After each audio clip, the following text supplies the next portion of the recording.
welcome back to a brand new video where today we're talking about the PlayStation 4 versus the Xbox One yet again. You guys seem to really enjoy these type of videos, and today's video is all about how many consoles Xbox One have sold versus the amount of consoles PlayStation 4 has sold.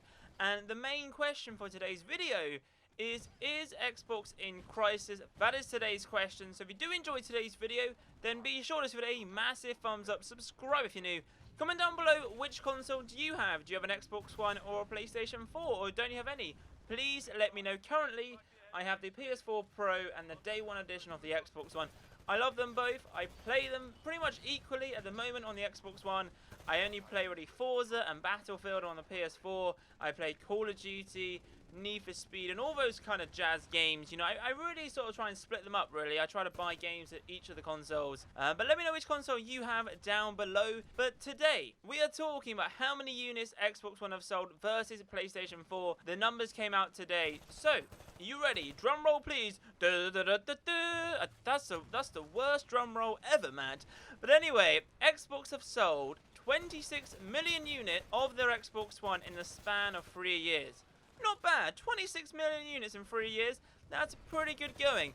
However, PlayStation have sold 53.4 million units of their PlayStation 4 in the span of 3 years, which is crazy. So in other words, every Xbox One they sell, PlayStation sell too. So it's pretty much almost like a 2-to-1 ratio, which is crazy. It's more than a 2-to-1 ratio. Man, PlayStation are doing very well in the market. However, there is some good news for Xbox. So in Q4 of 2016, 47 million users logged into Xbox Live, which compared to last year was 39 million. So they're up 8 million users from Q4 of 2015, which is crazy. However, what could this mean for Xbox? So if you remember, Xbox was outselling the PS4 from July of 2016 all the way to October 2016. 4 months of outselling the PlayStation 4. But when it really mattered, the PlayStation took the crown back in November and December. We don't know what about January, but I'm guessing it's going to be another close call. Now, the reason why I think Xbox could be in a little bit of trouble here is a few weeks ago, Xbox announced that they were, sort of reducing the amount of exclusives. They cancelled one exclusive, and it's crazy to see, why would you buy an Xbox One over a PS4? So at the moment, both consoles are roughly the same price, and the way I go, my method of thinking, is I would recommend what your friends have. So if your friends have a PS4 and you want to play with them, go for a PS4. If your friends have an Xbox One, go for an Xbox One. If your friends only play PC games, then go for a PC. It all depends on your criteria. However, for me, I don't really play with friends. You know me as being a YouTuber and that kind of stuff. I pretty much just record videos and games, etc. and pretty much do a walkthrough of games on the channel. But if I had to give a recommendation, I don't think I can, because I don't want to be biased in any type of way. I might do a separate video if you don't want to see a video of me actually comparing the main reasons behind both consoles and which one I would actually recommend. Because for me, both consoles do something different which I like. The PS4, for me, looks better than the Xbox One. It's something good to look at. I mean, I don't really look at. I'm looking at the screen, right? I shouldn't be looking at the console while gaming.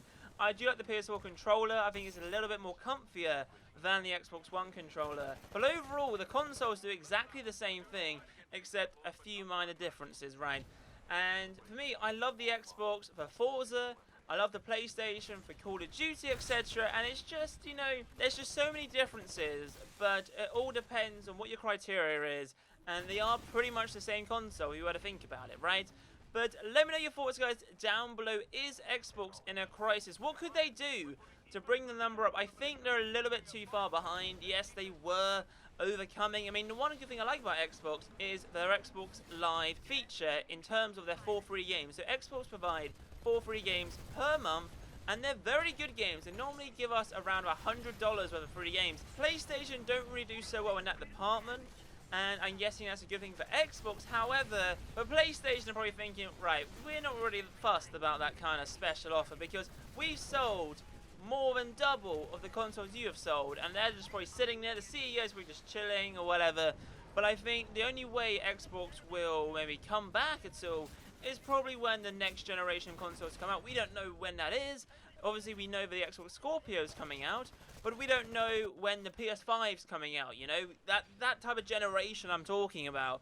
So maybe Xbox can learn from this. Obviously the 360 outside the PS3, but now it's changed around and all that wonderful stuff. But anyway, let me know your thoughts, guys, down below. But as always, thank you guys for watching. If you have enjoyed today's video, then be sure to give it a massive thumbs up. Subscribe if you're new. Comment down below which console do you have. And as always, have a wonderful day, and I'll see you guys in my next video. Adios, chaps. Bye.